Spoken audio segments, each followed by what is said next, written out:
Horas, Bapak Ibu yang dikasihi Tuhan Yesus Kristus, firman Tuhan yang menjadi renungan buat kita pada saat ini, yaitu tertulis dari kitab Efesus pasal yang keempat, ayat yang ke-32. Tetapi hendaklah kamu ramah seorang terhadap yang lain, penuh kasih mesra dan saling mengampuni, sebagaimana Allah di dalam Kristus telah mengampuni kamu. Bapak Ibu yang dikasihi Tuhan Yesus Kristus, sering sekali hubungan kita dengan orang lain, kepada sahabat, rekan kerja, bahkan di tengah-tengah keluarga kita, memiliki hubungan yang tidak baik, terganggu ataupun rusak karena suatu kesalahan yang dilakukan. Misal, sahabat kita memfitnah rekan kerja kita, mungkin ada yang menyikut kita, keluarga kita menyakiti hati kita.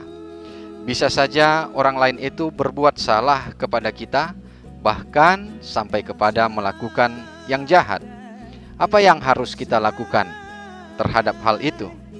Apakah kita harus membalasnya? Apakah kita harus mendendam? Tidak. Kita tidak boleh membalaskan kejahatan dengan yang jahat, tetapi kita kalahkan yang jahat itu dengan kebaikan. Kita juga tidak boleh mendendam dengan terus menyimpan rasa sakit hati, karena biasanya orang yang mendendam merancang dan berbuat yang tidak baik kepada orang yang didendamnya. Bila kita membalaskan dengan perbuatan jahat dan mendendam, yang ada adalah merusak diri kita sendiri dan semakin menambah persoalan. Tetapi Bapak Ibu yang dikasihi Tuhan, yang harus kita lakukan kepada orang yang berbuat salah dan berbuat jahat kepada kita adalah dengan mengampuninya. Ini tentu bukan hal yang mudah. Mengampuni merupakan perbuatan yang sulit untuk dilakukan.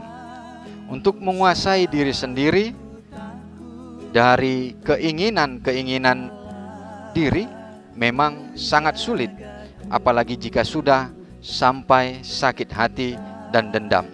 Itu sebabnya dikatakan di dalam Amsal pasal yang ke-16 ayat yang ke-32 dikatakan bahwa orang yang sabar melebihi seorang pahlawan, orang yang menguasai dirinya melebihi orang yang merebut kota.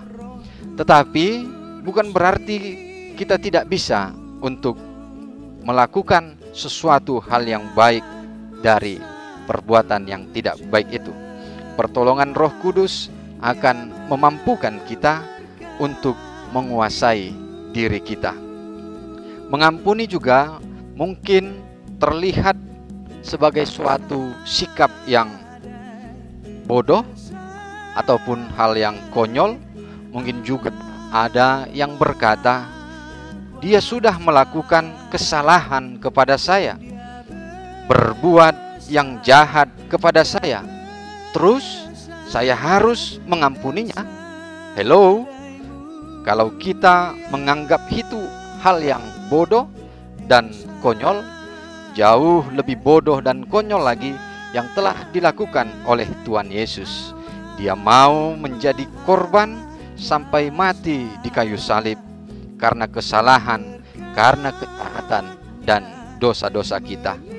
Oleh karena itu, Bapak Ibu, kalaupun ada yang berkata bahwa dunia ini mengatakan mengampuni adalah suatu sikap yang bodoh dan konyol, kita membiarkan saja, karena mereka tidak memahami apa yang menjadi kehendak Allah.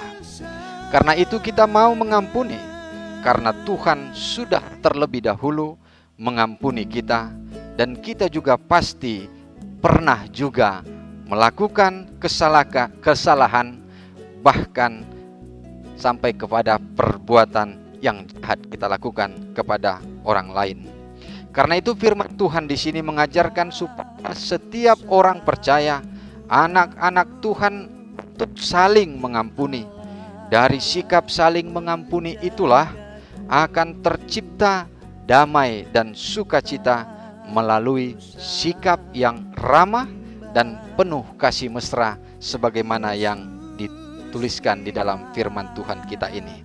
Kita tidak akan mampu melakukan perbuatan baik jika tidak saling mengampuni dan memiliki hubungan ataupun relasi yang buruk dengan orang lain. Karena itu Bapak Ibu, kita saling mengampuni dan menjauhi segala sikap-sikap yang tidak baik. Begitu juga percekcokan, pertengkaran, saling menyakiti, dan perbuatan yang tidak baik lainnya. Tetapi yang harus kita lakukan adalah menghadirkan kebaikan untuk semua orang. Amin.